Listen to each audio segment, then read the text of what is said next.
Finally, after what seemed like an eternity, the Doctor has arrived and the 12th hour is upon us. Here is an exclusive trailer that we received at aggressivecomics.com. What happened to me? Well, fucking time travel, yes?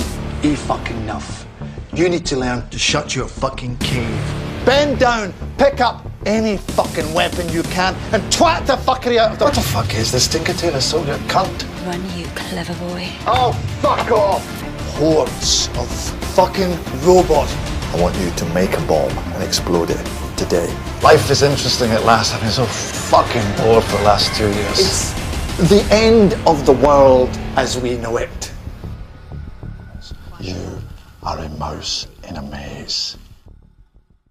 Interesting, to say the least. Certainly a different take. When last we left the Doctor and Clara, number 11 was gifted a new regeneration cycle from the Time Lords during his last stand on planet Trenzalore. So the man who taught us that bow ties are cool took his final bow. That is, of course, before abruptly transforming into the Mad-Eyed 12th Doctor and even more abruptly taking the reins of a crashing TARDIS.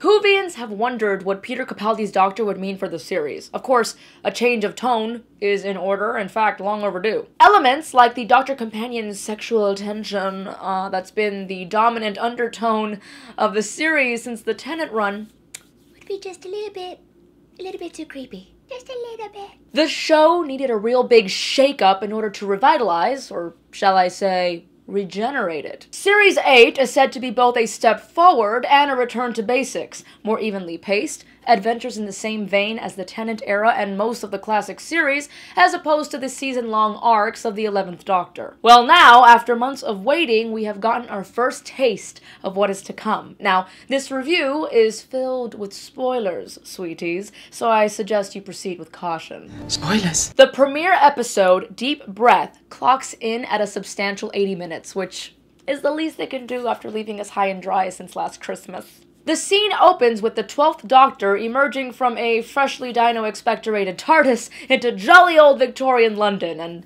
I think it's safe to say that post-regeneration sickness is in full swing, as the Doctor himself is scared, confused, and perturbed by just about everything the shade of his renal system. Clara is joined by some very familiar faces in order to help her through this transition in Madame Vastra, Jenny, and Strax. It has become clear that Deep Breath is every bit as much Clara coming to terms with the Doctor's regeneration as it is our introduction to the new Doctor. For the past 50 years, people have identified with the Doctor's companion, so much so that most of the fan base's concerns and aversions to change were expertly put out there by Clara herself. That wonderful exchange between Vastra and Clara, where Vastra calls Clara out and Clara lashes back, was absolutely fantastic. As for the Doctor himself, he is the Doctor! Plain and simple. He is a mad Scottish doctor armed with attack eyebrows.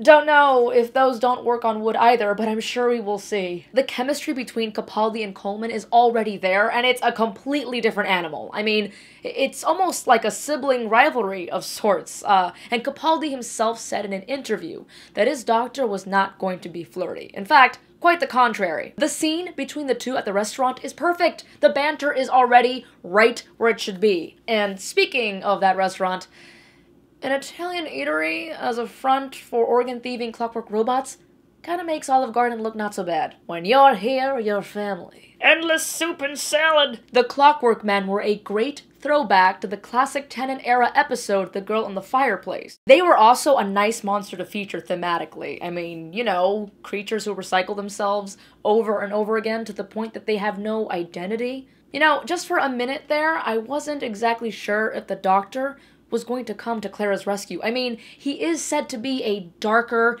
dangerous, more unpredictable Time Lord, and that certainly comes across up until the boiling point of his confrontation with the half-faced man, and the ambiguity of how he met his defeat. Is this Doctor a good man? Even Clara doesn't know, and it was looking like her days on the TARDIS were over until receiving a much-needed phone call. Matt Smith's cameo got me misty, man. It was like... It was just what the Doctor ordered.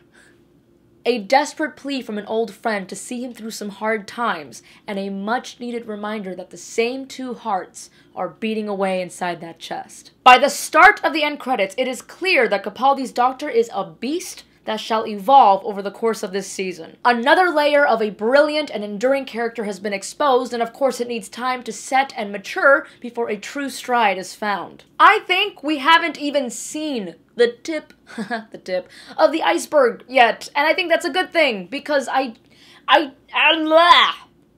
calm down. Calm your titties. I'm talking to myself. I think that Capaldi is going to do a great job, and I cannot wait to see what he can do. So, what do you folks think of the Season 8 premiere? Are you on board the TARDIS with number 12? Share your thoughts and comments below, and as always, be sure to like, comment, subscribe, and share. And visit aggressivecomics.com for all the latest and greatest in geeky news. No, I'm not feeling up on you. This is for emphasis. And until we meet again in all of time and space, stay geeky, my friends. I'm wearing this shirt, again. I think this is the first time that I've doubled, a shirt on the show. But it's because it's Gargoyles and a TARDIS. I've been needing to pee this whole time, yet I'm still sitting here, watching a squirrel try to grab an avocado. And it's not raining for once, that's nice. What was that again? Yes, my bladder. I've been needing to pee. It takes about an hour and a half to record an episode of Geekgasm. So that's how long I've had urine sitting in my bladder like, when the fuck you gonna let me go, bitch? And I'm all like, hold up, urine? Fuck. And I know a lot of you are gonna be like, well, Jenny, your health is really important and you have to... I know. I'm gonna take a piss now. Love you.